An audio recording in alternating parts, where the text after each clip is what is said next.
G'day everyone and welcome back to more from the Sableyes. We're here today with Zach Lesage's Blacephalon list from Collinsville in America. First place regional list, so it can't be bad. I'm flying solo today. No one was interested. No one was interested in being here for Blasty Boys, so we're just going to run this one myself. It shouldn't be too bad. It just means that I'll have to talk a lot, and you'll have to listen to me, but that's, that's the joy of YouTube. So, Blacephalon, we're playing Blacephalon. Pretty good attacker. I'm pretty happy with it. It does lots of damage. Mind blown for 2 fire energy, 50 times the amount of fire energy that you lost zone. Can do 250, which can knock out some of those big tag team GXs, which is really good. Burst GX is a fantastic GX attack just to take a prize. Cannot be upset with that, and Bursting Burn has some utility as well to burn and confuse, although usually you'll want to make sure that you're mind blowing instead. But hey, it's all well and good. Going into this list, we also have a 3-4 Naganadel line. We'll explain the 3 in just a second, but we're using Naganadel for its charge up ability, so we can put fire energy from the discard onto the field to loss zone them with Mind Blown from Blacephalon. We're only playing 3 Poipole because we do have 1 Ditto Prism Star in this list with Almighty Evolution, which gives us the opportunity to also evolve into our Alolan Muck. With a field of Zapdos, Jirachi, and other basic Pokemon with great abilities like Tapu Lele and Marshadow, we like to play this Alolan Muck so we can lock some of them out. Make it harder for them to get their consistency going, and the Ditto means that we can get into this Alolan Muck in multiple different ways. Normally, that Ditto Prism is probably just going to end up being another Poipole, but it's not so pivotal that that it turns into one. You can turn it into a Alolan Muck if you need to. Also playing a Grimer, just the one of. Good thing about this particular brand of Grimer, it's got the Super Poison Breath, so you can use that in a pinch if you're desperate, but more importantly, it's Psychic type, so it can be picked up by our Mysterious Treasures that we are running in this list. Obviously, with lots of Psychic Pokemon, we can pick them up with Mysterious Treasure. Our last 2 Pokemon, we've got 2 copies of Let Loose Marshadow. Really good card for searching out some of your Beast Rings late game, or putting your opponent in a difficult position early game. You want to give them down to 4 cards. Sometimes Zoroark and Zapdos can just brick if they don't have the right setup, so letting loose and getting a bit lucky can give you an opportunity to win some games. We also have a 1 of Tapu Lele. This card is a staple in almost every deck. It is one of the best cards in the game, and we can search out one of our supporters. Moving into our supporter line, we've got 4 copies of Cynthia, best draw supporter in the game. Shuffle draw 6, seems pretty good to me. We also have 2 copies of Lily. Lily to draw 8 on our first turn, help us dig through some of our cards. We also have 2 copies of Erica's Hospitality from Team Up. This card's really good in this deck because when you get below 4 cards, you can dig for those Beast Ring a lot easier playing Erica's. It's an obvious cut for Hala or Sightseer or Sophocles or whatever extra supporter you were playing in Blacephalon beforehand.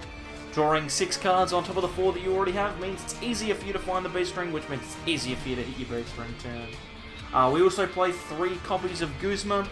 Guzma's not a super important card in the early game in this deck, but in the late game, you want to blow up the things that you want to remove those threats from the field, and Guzma's the way to do it.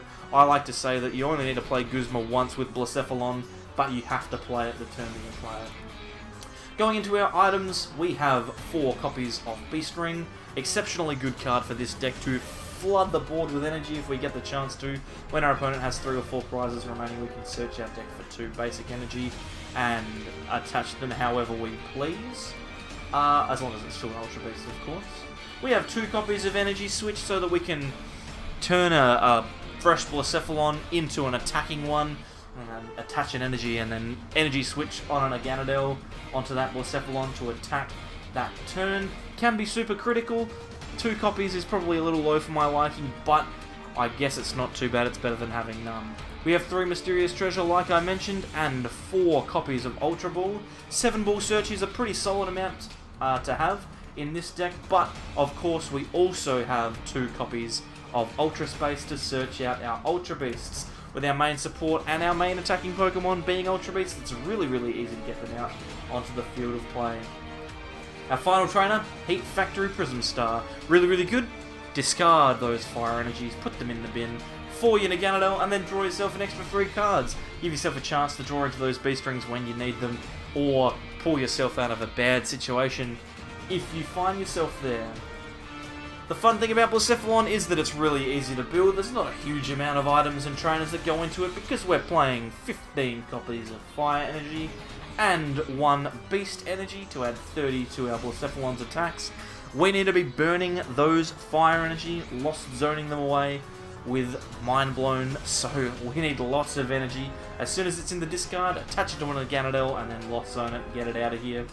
Beast Energy adds the extra 30. We don't really need a choice band or anything like that, and since most things in this format are going to be killed by a multiple of 50, I reckon it's probably fine. It's good to maybe if you want to kill a Zapdos or something like that.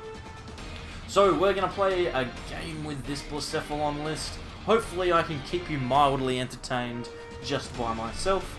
We'll see how we go. I'm not a particularly interesting person though, so you know, you never know how it goes. We'll jump in onto the ladder here, see what we can come up with. Blacephalon's my favourite deck. I came 9th at Brisbane Regionals playing this thing. It is an absolute beast when it gets going. One of those decks where you can have a good start and run over the top of anyone that you're playing against as long as you get a decent hand. Here we go, loading up. Looks like we've got some yellow and some red and some purple. If I had to hazard a guess, I'd probably say that it's one of the top decks floating around at the moment. Either some sort of Zapdos variant or otherwise.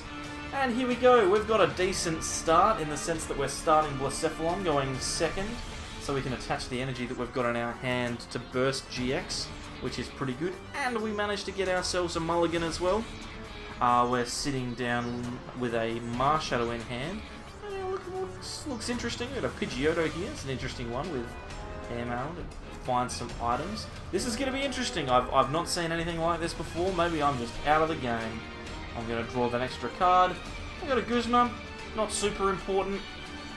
But here we see where Marshadow can really be quite a significant card, because we could potentially Marshadow this guy into nothing and have ourselves set up for a win next turn.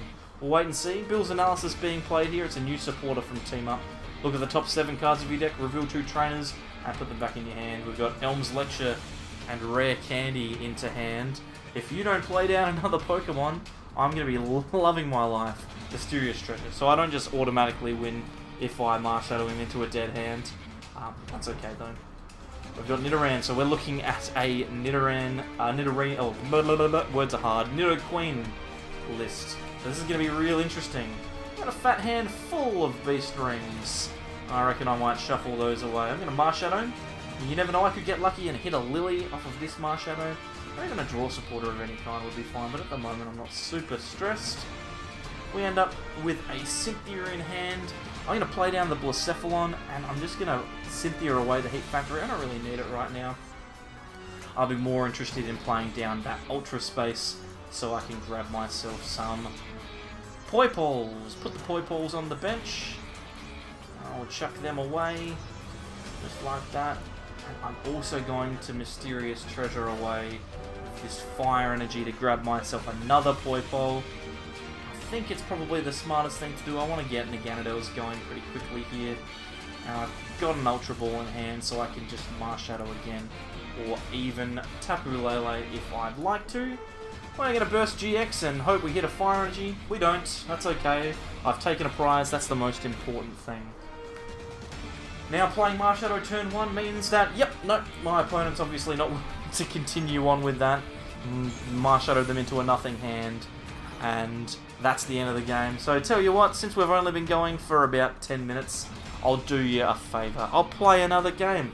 We got the best Australian content coming at you live on the Sableyes, except not actually live, and I would argue that Cool Trainer TV is probably better content, but they don't release anything. Get yourself together, Ellis. Come on. Playing something green here.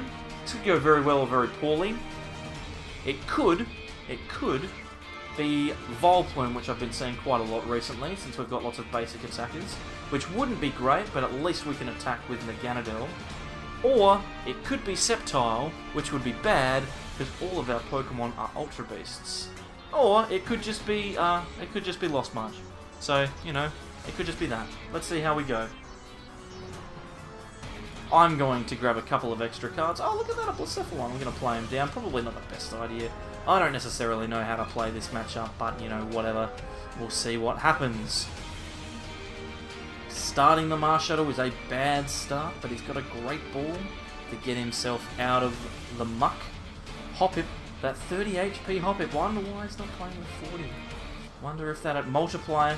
Search your deck for Hoppip and put it onto your bench. I guess that could be a benefit, but surely you don't want to find yourself in trouble in getting that Hoppip knocked out.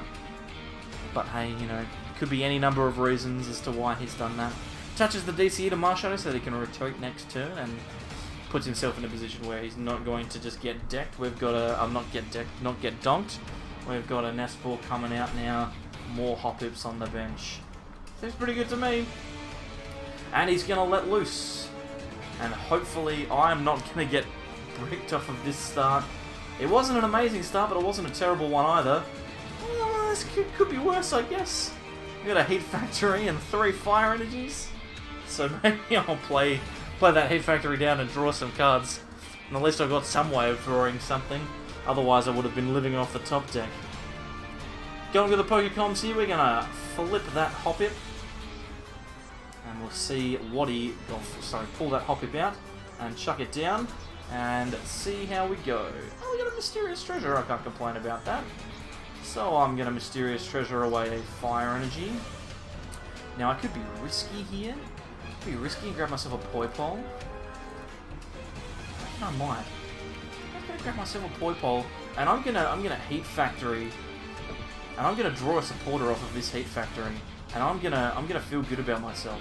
I did draw a supporter. It wasn't the one that I wanted, but that's okay. I'm going to Guzma out this Marshadow on the bench. And then I'm going to burst GX. I might even play down this Grimer just so if I do manage to get myself into the muck, I won't have to worry about that little pesky Emolga. He now needs to attach to this Marshadow to get himself out of the active, or Guzma, depending on what he's got. Hopefully he doesn't replace the Stadium. If he does, I could be in trouble. But then again, it depends what I top deck. He's going to go for Professor Elm. Get himself a 3 Skiploons, so that he can put 6 Pokemon in the Lost Zone in this turn. So he's got all of his attackers out. We'll have to wait and see what happens here. Hopefully, maybe he misses a Jumpluff or something like that. I doubt it though. But on the plus side, he's got no draw support and he's got no way of attacking this turn since he's elmed already. So we will wait and see what happens from here. My question is, do I attach a Mind Blown or do I just wait for the opportune moment to knock this Marshadow out? Using the Emolga to grab Emolga. Another really good addition to this Lost March deck, that Emolga. Letting you get the Pokemon in your hand so you can Lost Blender them away is really, really handy. At the moment, it doesn't look like he's got much going on. He's just going to attach another DCE to this Marshadow and then pass. So you cannot complain about that. From my point of view, anyway. I think what I'm going to do is I'm going to... Oh, see, I've got a Heat Factory. I've got to draw into a supporter here. And I do. So I've got to decide. Do I want to play down the Ultra Space and guarantee myself a Naganadel this turn, so that I can knock this Marshadow out and not worry about the energy that I have on the active? Or do I just Cynthia and hope for the best and keep that Heat Factory in play? Well, to be fair, I've used it a couple of times. I'm going to discard that Heat Factory. I don't think I'm going to need it again. We're going to grab myself a Naganadel off of this Ultra Space, because now all I need to draw is 1 energy to knock this Marshadow out, and I put myself in a position where I can attack next turn, which sounds pretty good to me. And there's the energy, so you can't complain, cannot complain. So we'll use Charging Up, chuck that energy onto Naganadel, and then attach to Blacephalon We're going to Mind Blown. We're going to Mind Blown, discarding 1 from here, or lost only 1 from there, and 1 from there for 100 damage. Get rid of that Marshadow. Goodbye. And we are down to 4 prizes. Now, it's a shame that I didn't get the Alolan Muck that turn as well. I really would have liked to have shut off the Nuzzly Gathering. Now that Emolga is just picking up more and more Emolgas in order to do extra damage with this Lost Blender that he's playing. There you go, there it is. Grabs himself an extra card, and he has the Cynthia in hand as well. Oh boy. So how much are we doing here? 3, 6, 8, 160, and he chucks the Trumbeak as well. And he manages to Lost Zone a Lily. Oh, he's having the perfect turn. Great Ball, searching, finding a Natu. He still needs an energy though. I could be alright if he doesn't get a knockout this turn, but he's got the Netball.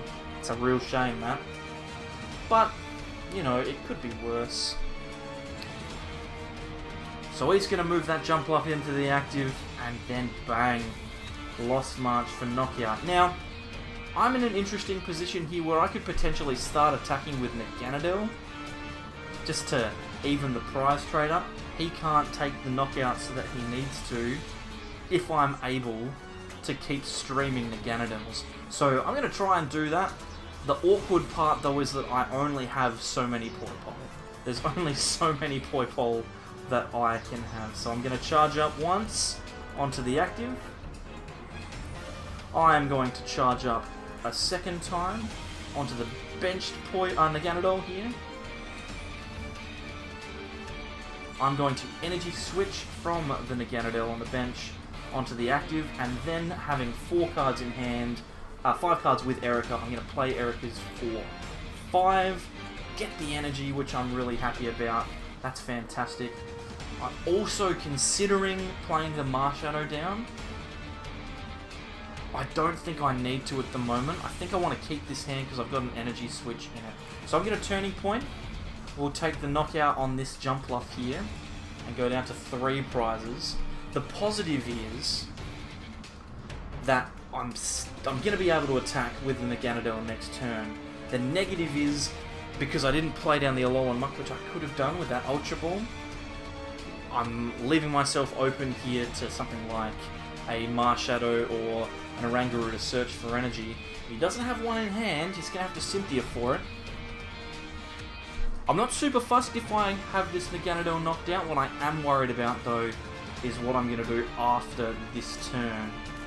I'm gonna have to play down the second Naganadel, attach, switch, Blacephalon. I might. Oh, there's a whole bunch of stuff that I'm gonna have to do here, but that's okay. He's playing down a Lost Zoning a Trumbeak. Didn't find anything. He's gonna rescue Stretcher. Wonder what he's gonna grab out of that bin. He's going to pick up a Let Loose Marshadow, and here's where I had a bit of a problem before. This is disappointing, but it's not the end of the world. It's not the end of the world. Because I'm still on the Beast Ring turn, and that looks like a fantastic hand. That looks like an exceptionally good hand.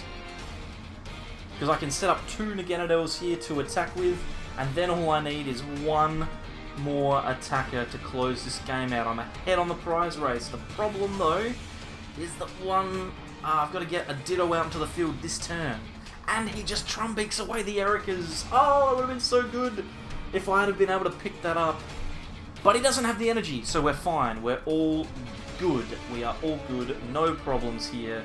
This should be enough.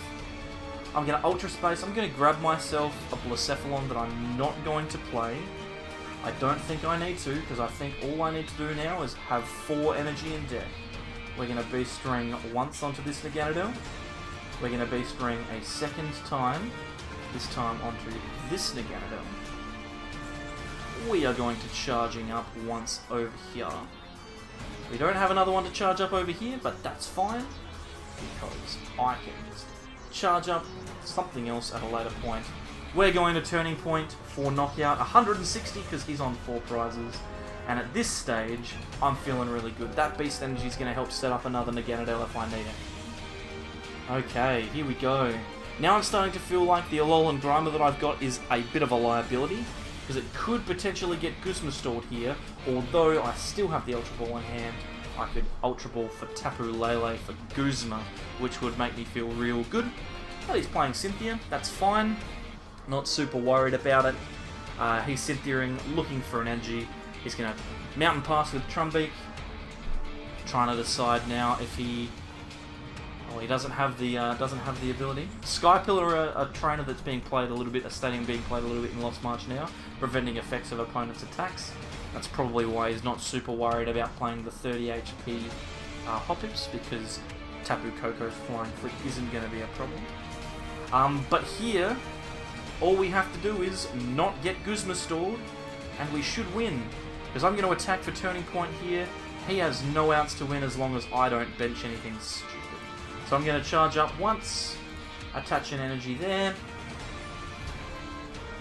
and then I'm just going to hold this hand and Turning Point for knockout on this jump bluff, putting myself down to 1 prize. As long as Tapu Lele is in deck, I should win.